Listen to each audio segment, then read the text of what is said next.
এই ভাবি তালা মেরে জানার আর সময় পেল না। হ্যাঁ, কত কথা আমি এই পেটটার মধ্যে নিয়ে আইছি জমা কইরা। হ্যাঁ, কত গল্প আমার এই ভাবিটার লগে রয়েছে, এই ভাবিটা বুঝলোই না আমার দুঃখটা।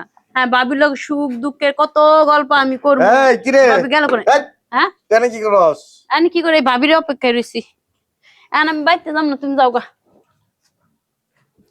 আইতে আইতে হলাম আখির কাছে, তামান্নার কাছে, লিমার কাছে, অগো কাছে এত কথা কইয়া তোর পেটের কথা এনে শেষ হয় নাই। ওরা এখনো আমার তুই নাম বইয়ে দিবি। রয়েছস, এই বেড়ি নাইকা বাড়ি ঘরে তালা মারা আইবো, তোর পেটের কথা কয়ে খালি করবি, তারপর বের দিবি। অগলগে কথা কয়ে আমি মজা পাই না, জুত পাই না। অগলগে কথা কয়ে আমার শান্তি হয় না।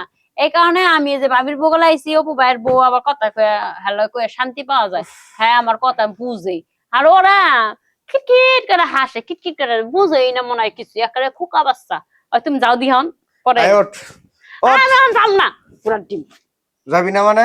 আমি এখন যদি যাই দম আটকায় মরমু, এই কথা পেটের ভিতরে পচবো না আমার, জানো, অজম হইব না। আরে, কথা বলে পেটের ভিতরে পৌঁছে অজম হয় না, এটা কোনো কথা কইলি তুই? তাইলে কথা যদি আমি না কই, তখন যদি আমি স্টক করে মরমু, তখন তুমি কি করবা? তখন তুমি বউ পাইবা? বউ পাইবা কও? পামু আর একটা বিয়ে করবো। কিন্তু আমার মতো বউ আর পাইবা না। অন্য তোর কোনো একটা মতো বউ বউ পাইবা। আমার দরকার নাই, আল্লাহ আমার বাঁচাইবো। তোর মতো যদি আমি না পাই, আল্লাহ বাঁচাইবো। শোনো, আমারে এরকম যদি অভিশাপ দাও তুমি, আমি হাসাই মরমু, তখন তুমিই কানবা। দেখ, তুই মরলে না আমি বাইসা যাই। আমি একজনবার মানুষ খাওয়ামো, তুই মরলে তোর আল্লাহ গো, যন্ত্রণা আমার আর ভাল লাগে না। এত শত্রু হইলাম আমি এই কালি কথার কারণে। শুনো শুনো, ওই যে সঞ্জিদা এক ছেলের লাগে ভাগ্যে যাবে লুছে, তাও আবার বুইরে একটা খুনখুনা বেটা। খুঁজা কথা কও, এই কথা আমি ভাবির কাছে না কইয়া পারি? কও, তুমি তো আমার কথা শুনো না। তাহলে ওর মতো একটুখানি মাইয়া ও এত বড় বুড়া বেটার লোকে কিনলে যাবো? কও, হ্যাঁ, দরকার আছে? শোন, এটা কি তোর চিন্তা করতে হইব? আর বাপ মা নাই গা? হ্যাঁ আছে, তাই কি? হ্যাঁ, আছে তো। হ্যাঁ, আছেই তো। থাকলে কি হইব? তোমার ওর বাপ মাই তো এটা মেয়ের ছাইড়া দেয় আল্লাহ রাস্তে। মেয়ে খালি উড়াল পক্ষীর মতো উড়তেই থাকে। তোর বকবকানি পকপকানি ভাই আমার ভালো লাগতেছে না, আমি খুব ক্লান্ত। তাহলে ও যে জানে সামনে যাবি বইবো, এটা একটা কথা। আমি যাতে হোক পাড়ার ভাবি এই আর তোর বাপ মা কি তোর দায়িত্ব দিছে রে? এই তোর দায়িত্ব দিছে, তুই বিয়ে দিবি? হ্যাঁ, তোর সমস্যা কই? ও কাল লগে ডেটিং মারতেছে, কাল লগে গুল্লা ছট, কাল তোর তোর সমস্যা তোর দেখতে হইব।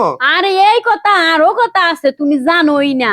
ওই যে আমগো জসিমের বউ, তুমি জানো জসিমের বউ পলায় পলায় কার লগে কথা কয়? হ্যাঁ, হে খবরই জানো না তুমি? ওই যে আমগো মান্নান ভাইয়ের লগে কথা কয়। মান্নান ভাইয়ের বউটা তো সরল সোজা, সবসময় ঘরের কাজ কামি করে, কিন্তু আর বউ কিছুই জানে না। আর জামাইটা তো পাজি, জানো তুমি? এগুলি খবর তুমি রাখো, আমি তো এই 10 বাড়ি তোরা ঘুরি, এত 10 এই, খবর রাখি। তুই কি বিবিসি নিউজ? কোন জায়গায় কি হইতেছে না হইতেছে গেলা গেলা পটপট পটপট করে তুই কইতেই থাকস। আমি কি করুম? আমার চোখের সামনে পইরা জায়গা আমি দেখি, আমি কানে হুইনালাই। আমার কি সমস্যা? এগুলা আমার দেহার শোনার তোর ঘরের সমস্যা। থেকে বের হওয়া বন্ধ, তুই ঘরের থেকে বের হইবি না। হম, আমি যদি না বাইরাই তাহলে আমি এই খবর পাত্তা কেমনে পৌঁছাবো মানুষের কাছে?